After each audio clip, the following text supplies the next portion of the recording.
प्रभु कह रहे हैं कि ये जो भोगों में, ऐश्वर्य में, दिखाऊ शास्त्र की वाणी में अपने चित्त को समर्पित कर दिए हैं, अर्थात उनका चित्त खींच गया है, वो इतने आसक्त हो जाते हैं कि उनके हृदय में इतना बल ही नहीं रहता कि वो निश्चय कर सके कि मैं भगवत प्राप्ति कर सकूंगा।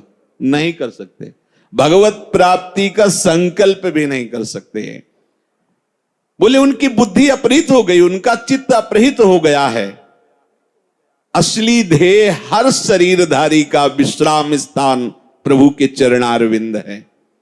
ये व्यवसायत्मिका बुद्धि उन लोगों में होती ही नहीं। व्यवसायत्मिका एक निश्चय वाली, भोग जो भोग चुके हैं वो तृष्णा, भोग जो भोगे जा सकते हैं वो कामना, भोगों को जो सुन करके भोगने की इच्छा, इसी संस्कार में बुद्धि मलिन होकर भटकती रहती है। देख लो, अगर कोई विद्या आ गई, कोई कला आ गई, कोई गुण आ गया, मैं विद्वान हूं, मैं कलाकार हूं, मैं जानकार हूं, इस अभिमान जन्य सुख का वो भोग करता रहता है। परम दयालु कृपालु प्रभु ने इस मनुष्य शरीर में ही एक ऐसी विलक्षण शक्ति दी है जिसका नाम है विवेक, जिससे वो सुख दुख आदि द्वंद्वों से ऊपर उठ जाता है, अपना उद्धार कर लेता है। सतरति सतरति सा लोकांतारयति, सबकी सेवा करके वो प्रभु को वश में कर लेता है। इस विवेक के द्वारा मनुष्य शरीर की सार्थकता सिद्ध कर देता है। वो जो विवेकवान होता है, जो विवेक शक्ति का अनादर करते हैं, केवल भोगों में लगे हुए हैं, संग्रह में लगे हुए हैं, उनमें और पशु पक्षी में बिल्कुल भेद नहीं है। मतलब एक शब्द में कह सकते हैं कि वो पशु हैं जो भजन न करके, भगवद आश्रय न लेकर केवल भोग और ऐश्वर्य में ही लगे हुए। ऐश्वर्य का संग्रह, भोगों का भोगना। पशु पक्षी तो भोग योनि हैं, उनके सामने कोई कर्तव्य का प्रश्न ही नहीं उठता। मनुष्य जन्म तो केवल अपने कर्तव्य का पालन करने के लिए मिला है, और हमारा एक ही कर्तव्य है कि हम अपना उद्धार कर लें, ये जन्म आखिरी हो और हम प्रिया प्रीतम के समीप पहुंच जाएं। जो कुछ भी अनुकूल प्रतिकूल परिस्थिति आवे उसको भोगना मत, उसको साधन सामग्री बना लेना। खूब अनुकूलता आ रही है तो दूसरों को बांट दो। सुख देवे को चावचित, सब सो हित निष्काम। दूसरों को सुख पहुंचाओ अनुकूल परिस्थिति में, और जब प्रतिकूल परिस्थिति आई तो शोक मग्न मत हो, समिट जाओ और हृदय में अपने आराध्य देव की तन्मयता को प्राप्त हो जाओ। बाहरी प्रतिकूल प्रहार तुम्हारा कुछ नहीं बिगाड़ पाएगा। भोग और संग्रह की रुचि को रखते हुए कभी कोई भगवत प्राप्ति नहीं कर सका है। प्रभु की प्राप्ति की तो बात दूर रही, उसमें प्राप्ति का निश्चय नहीं हो सकता है जो केवल भोग और ऐश्वर्य में लगा हुआ है।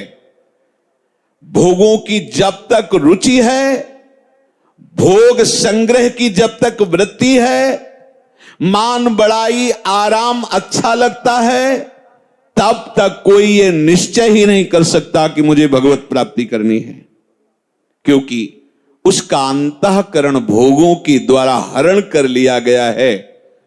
अब उसमें वो शक्ति जो निश्चय करने की थी वो भोग और ऐश्वर्य में बह गई है।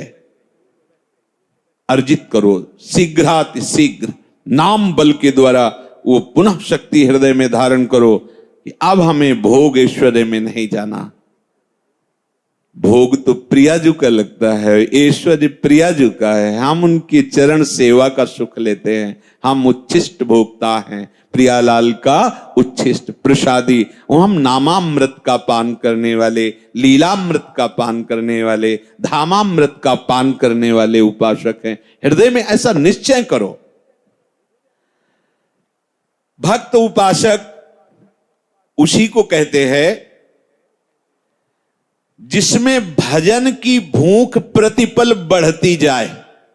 ये सुना जो भगवत प्राप्ति का निश्चय भी नहीं कर सकते। तो जो भक्तजन है जैसे भोगी पुरुष में प्रतिपल भोगने की नई नई रुचि, भोगों के संग्रह करने की नई नई अटकल, ऐसा करें तो ये भोग मिल जाएगा, ऐसा करें तो ये संपत्ति मिल जाएगी, ऐसे ही भक्त में भजन के लिए नई नई रुचि होती है। हाँ, ऐसे लीला गायन करें, ऐसे श्रृंगार करें, ऐसे नाम जप करें, उपांशु मानसिक देख रहे हैं कि नस नस में राधा नाम दौड़ रहा है, जो रक्त संचार हो रहा है वो भी बोल रहा है राधा राधा राधा, हमारा हृदय धड़क रहा है वो भी बोल रहा है राधा राधा राधा। ये जैसे वो भोग ऐश्वर्य का जाल बुनती रहती है बुद्धि, चित्त अपरित होकर उसका चिंतन करता रहता है, ऐसे भक्त का इधर प्रभु जनित चिंतन होता है, उनके नाम रूप लीला धाम के ऐसे अनुराग में फंसा रहता है कि उसको और कुछ शुद्ध नहीं रहती। पर इसके लिए हमें तत्परता चाहिए भजन की, और निष्काम भाव से भजन बढ़ता है। निष्काम भाव पीछे कई बार चर्चा की कि यदि कोई सकामता भी हो तो प्रभु के चरणों में निवेदन कर दो, छोड़ दो उनके ऊपर, वो जैसा चाहेंगे वैसा करेंगे, आप भजन करो। अगर आप सकाम की हठ लिए रहेंगे वो पूर्ण नहीं होगा, जबकि वो महामंगल विधान है पूर्ण ना होना, पर आपके हृदय में उत्साहहीनता आ जाएगी, भजन में अविश्वास होने लगेगा कि मेरी ये कामना थी प्रभु ने पूर्ण नहीं की, यद्यपि पूर्ण हो जाती तो अमंगल हो जाता, इसीलिए मंगल भवन सर्वज्ञ प्रभु ने पूर्ण नहीं होने दिया। इसीलिए यदि कामना करो भी तो प्रभु के चरणों में समर्पित कर दो, और जो वो विधान करे उसमें राजी हो जाओ।